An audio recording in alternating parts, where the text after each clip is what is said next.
ఇప్పటి వరకు చేసిన పాలనకు భిన్నంగా చంద్రబాబు గారు జగన్మోహన్ రెడ్డి జాతకాన్ని మార్చేలాగా ఒక కీలకమైనటువంటి నిర్ణయం తీసుకోబోతున్నట్లుగా, దానికి ముహూర్తాన్ని ఖరారు చేసినట్లుగా ఒక వార్త సోషల్ మీడియాలో చక్కర్లు కొడుతున్న నేపథ్యంలో అసలు చంద్రబాబు గారు తీసుకున్నటువంటి ఆ కీలక నిర్ణయం ఏంటి, దాని ద్వారా జగన్మోహన్ రెడ్డి జాతకం ఏ రకంగా మారబోతుంది, దానికి ముహూర్తాన్ని ఎప్పుడు ఫిక్స్ చేశారు అనేది మనం విశ్లేషణ చేసుకుందాం. ప్రస్తుతం మనతో పాటున్నారు ప్రముఖ రాజకీయ విశ్లేషకులు, ప్రముఖ సీనియర్ జర్నలిస్ట్ సిఎస్ రావు గారు. సార్తో మాట్లాడదాం.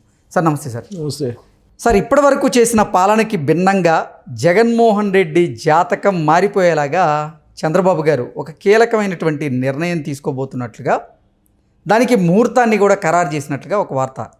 దాని మీద మీ విశ్లేషణ ఏంటి సార్? ఇప్పుడు చంద్రబాబు నాయుడు గారు ఇటీవల కాలంలో చెప్పింది ఏంటంటే హనీమూన్ పీరియడ్ ముగిసింది అని చెప్పారు. సో కాబట్టి ఇక రియల్ గవర్నెన్స్ ఎలా ఉంటుంది అనేది ఎక్స్పెక్ట్ చేయొచ్చు అనేటువంటి ఒక అభిప్రాయాన్ని తీసుకెళ్ళగలిగారు. రియల్ గవర్నెన్స్ అనేది, రియల్ గవర్నెన్స్ అంటే ఎలా ఉంటుంది అంటే పొలిటికల్ గవర్నెన్స్ కూడా అన్నారు. పొలిటికల్ గవర్నెన్స్ ఉంటుంది ఇక నుంచి రాబోయే రోజుల్లో. ఇంతకు ముందులాగా కాదు, మారినటువంటి చంద్రబాబు నాయుడు చూస్తారు, 95 చంద్రబాబు నాయుడు చూస్తారు అని చెప్పారు ఆయన కదా, ఆయన చెప్పినటువంటి మాటలు. సో 95 నాటి చంద్రబాబు నాయుడు గారు అని అంటే అధికారులు పరిగెత్తాలి, కేడర్ పరిగెత్తాలి, ప్రజలను పరిగెత్తించాలి. ఇప్పటి వరకు 6 నెలలు అయింది ముఖ్యమంత్రి అయ్యి 4వ చంద్రబాబు నాయుడు గారు 4.0 అదే కదా ఉంటుంది. ఈ హానీమూన్ పీరియడ్లో మరి ఏం చేశారు అని అంటే ఆయన పునాదులు ఏర్పాటు చేసుకున్నారు. రాబోయేటువంటి రోజుల్లో పరిపాలనని వేగవంతం చేయడానికి, పరిగెత్తించడానికి పునాదులు తయారు చేసుకున్నారు. ఆ పునాదులు చేసుకునేటువంటి క్రమంలో అసలు ఎవరు అంకిత భావంతో పనిచేసేటువంటి వాళ్ళు ఉన్నారు, ఎవరు ఎన్నుపోటు పొడిచేటువంటి వాళ్ళు ఉన్నారు, ఎవరు తెర వెనుక జగన్మోహన్ రెడ్డి గారికి అనుకూలంగా ఉన్నారు, వీటి మీద స్పష్టత రావడానికి కొంత టైం తీసుకుంటుంది. అందుకే దాన్ని హానీమూన్ పీరియడ్ అంటారు. ఏ ప్రభుత్వానికైనా ఒక ఫస్ట్ 6 months హానీమూన్ పీరియడ్ లాగా ఉంటుంది. కారణం ఏంటంటే అప్పటి వరకు ఉన్నటువంటి ప్రభుత్వం వాళ్ళకి అనుకూలంగా, వాళ్ళకి కావాల్సినటువంటి విధంగా సెటప్ చేసుకొని ఉంటారు. అధికార యంత్రాంగాన్ని కానీ లేదా ఇతరత్ర వ్యవహారాలను కానీ వాళ్ళకు అనుకూలంగా ఉండేలాగా సెటప్ చేసుకుంటారు. అది మొత్తాన్ని మార్చుకోవాలంటే టైం పడుతుంది. దాన్నే హనీమూన్ పీరియడ్ అంటారు, 6 నెలలని. సో 6 నెలలు అయిపోయింది. మరి ఇప్పుడు చంద్రబాబు నాయుడు గారు పూర్తి స్థాయిలో యంత్రాంగాన్ని నిమగ్నం చేసి పరిపాలనని మరింత వేగవంతంగా తీసుకెళ్లేటువంటి ప్రయత్నం చేయాలి. దానికి ముహూర్తం పెట్టారు. ఏంటి ముహూర్తం? డిసెంబర్ 3-4 తారీఖుల్లో రాష్ట్ర వ్యాప్తంగా ఉన్నటువంటి ఐఏఎస్లు, ఐపీఎస్లు, ఉన్నతాధికారులతో కీలకమైనటువంటి సమావేశాన్ని పెట్టాలని నిర్ణయించుకున్నారు. ఆ సమావేశంలో క్లియర్ కట్గా ఆయనకున్నటువంటి విజన్ ఏంటి, ఆ విజన్ని ఎలా రీచ్ కావాలి, రీచ్ అయ్యేటువంటి వాళ్ళు తనతోటి రావచ్చు, రీచ్ కాలేము అని భావించేటువంటి వాళ్ళు మీరు మీ దేశం తీసుకొని వెళ్ళిపోవచ్చు అనేటువంటి ఒక దిశానిర్దేశం ఇచ్చేటువంటి అవకాశం ఉంది ఆ రోజు అని చెప్తున్నారు. అంటే ఏంటి, ఇప్పటివరకు జరిగింది 6 నెలల్లో జగన్మోహన్ రెడ్డి గారు అధికారం కోల్పోయినప్పటికి కూడా ఆయన హవా కొనసాగింది ఇండైరెక్ట్గా ప్రభుత్వంలో ఈ 6 నెలల పాటు.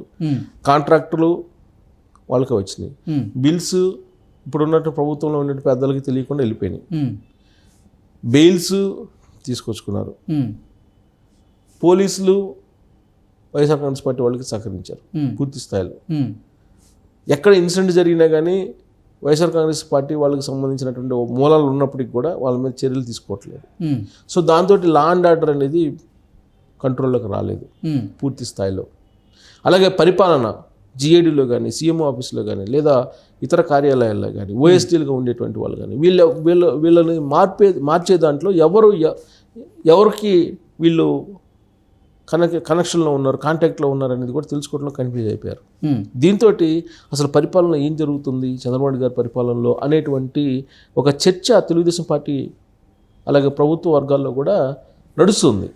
దానికి కంప్లీట్గా ఫుల్ స్టాప్ పెట్టడానికి ముహూర్తం నిర్ణయించారు చంద్రబాబు గారు 3-4 తారీఖుల డిసెంబర్. అంటే ఇది జగన్ జాతకాన్ని మార్చేదే కదా.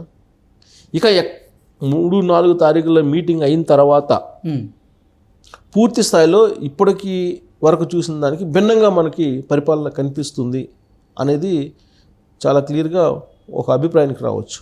పైగా డిసెంబర్లో అమరావతికి సంబంధించినటువంటి పనులన్నీ కూడా వేగంగా ప్రారంభం కాబోతున్నాయి. దానికి సంబంధించినటువంటి నిధులన్నింటినీ కూడా సమకూర్చారు. ఆల్రెడీ ట్రాక్లో పెట్టేశారు బండిని. రఘురామకృష్ణరాజు గారు చెప్పారు కదా, ట్రాక్లో పెట్టాము బండిని, రైలుని ట్రాక్ ఎక్కించాము.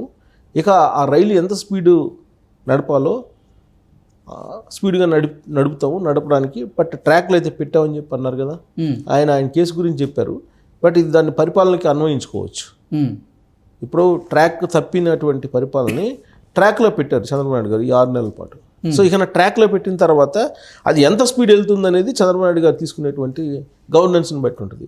ఆయన ఏమంటున్నారు, పొలిటికల్ గవర్నెన్స్ అంటున్నారు. పొలిటికల్ గవర్నెన్స్ అంటే ఏంటి? వాస్తవంగా కూడా అంతకుముందు చంద్రబాబు నాయుడు గారు అధికారంలో ఉన్నప్పుడు పొలిటికల్ గవర్నెన్స్ కదా, ఎగ్జిక్యూటివ్ గవర్నెన్స్ ఉండేది.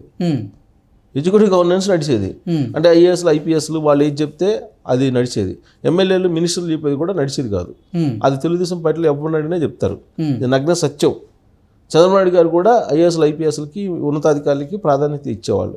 కానీ ఇప్పుడు ఆ పరిస్థితి లేదు. జగన్మోహన్ రెడ్డి గారు 2019 నుంచి 2024 వరకు పరిపాలన చూసిన తర్వాత ఎగ్జిక్యూటివ్ గవర్నెన్స్ అనేది పనికిరాదు, పొలిటికల్ గవర్నెన్స్ ఉండాలి అనేది చంద్రబాబు నాయుడు గారు ఒక నిర్ణయం తీసుకున్నారు. ఓకే, ఈ పొలిటికల్ గవర్నెన్స్ లేకపోతే ఏమవుతుందంటే ప్రజాప్రతినిధులకి ప్రజల్లో బలం చేకూరదు.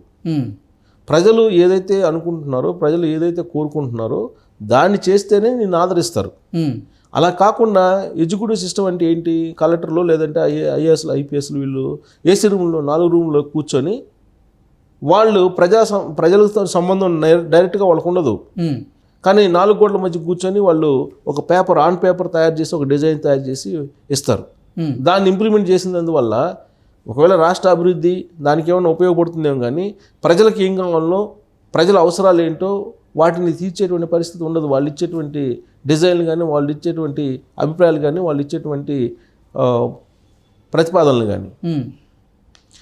అదే ఎమ్మెల్యేలో లేదంటే ఎంపీలో, మంత్రుల్లో లేదంటే ఎంపీటీసీలో, జడ్పీటీసీలో, మండలాధికారులు లేదంటే జిల్లా పరిషత్కు సంబంధించిన అధ్యక్షులు వీళ్ళు ఇచ్చేటువంటి నివేదికలు ఏదైతే ఉంటాయో, వీళ్ళు ఇచ్చేటువంటి ప్రతిపాదనలు ఏదైతే ఉంటాయో అవి రియల్గా ప్రజలకు ఎలాంటి సమస్యలు ఉన్నాయి అనేది ప్రస్ఫుటం చేస్తాయి.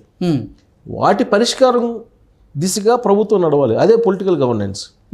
దాన్ని ఇంకో రకంగా ఇంకో కోణం నుంచి వైఎస్ఆర్ కాంగ్రెస్ పార్టీ ప్రొజెక్ట్ చేస్తుంది. పొలిటికల్ గవర్నెన్స్ ఏంటి?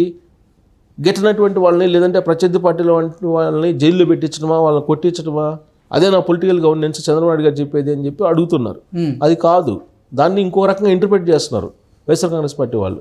పొలిటికల్ గవర్నెన్స్ ఏంటి? క్షేత్రస్థాయిలో మీకు ఎగ్జిక్యూటివ్స్ సంబంధించినటువంటి వాళ్ళకన్నా కూడా అధికార యంత్రాంగం కంటే కూడా పొలిటీషియన్స్ తెలుసు ప్రజా సమస్యలు ఏంటనేది. ఎందుకంటే ప్రజలతోటి వాళ్ళు ఉంటారు కాబట్టి అక్కడి నుంచి వచ్చేటువంటి ప్రపోజల్స్కి పరిష్కారం చూపించడం ద్వారా ప్రభుత్వానికి సంబంధించిన పరిపాలనని మరింత వేగంగా తీసుకెళ్ళాలి. అలాగే సూపర్ 6ని అమలు చేయాలి. ఏవైతే హామీలు ఇచ్చారో ఆ హామీలకు సంబంధించినటువంటి అన్నింటినీ అమలు చేయడానికి రూట్ మ్యాప్ తయారు చేసుకోవడంతో పాటు 2029 విజన్, 2047 విజన్, ఈ రెండింటినీ కూడా చూపించి వాళ్ళకి ఎక్స్ప్లెయిన్ చేసి ఈ దిశగా మీరు వెళ్ళాలని చెప్పి ఒక దిశానిర్దేశం ఇవ్వబోతున్నారు. దాంతోపాటు పొలిటికల్ గవర్నెన్స్ వస్తుంది కాబట్టి ఇక నుంచి జగన్మోహన్ రెడ్డి గారి టీము ఏదైతే ప్రతిపక్షం లేకపోయినప్పటికీ చలాయించగలిగారో ఇక నుంచి అది ఉండకపోవచ్చు. డిసెంబర్ 3-4 మీటింగ్ తర్వాత చంద్రబాబు నాయుడు గారు ఐఏఎస్లు ఐపీఎస్లతో మీటింగ్ తర్వాత, సమీక్ష తర్వాత ఖచ్చితంగా మరో రూపంలో పరిపాలన ఉండబోతుంది. మరింత వేగంగా పొలిటికల్ గవర్నెన్స్తో పాటు పబ్లిక్ గవర్నెన్స్ ఉండేటువంటి అవకాశం ఉంది అని చెప్పచ్చు. Okay sir, thank you so much.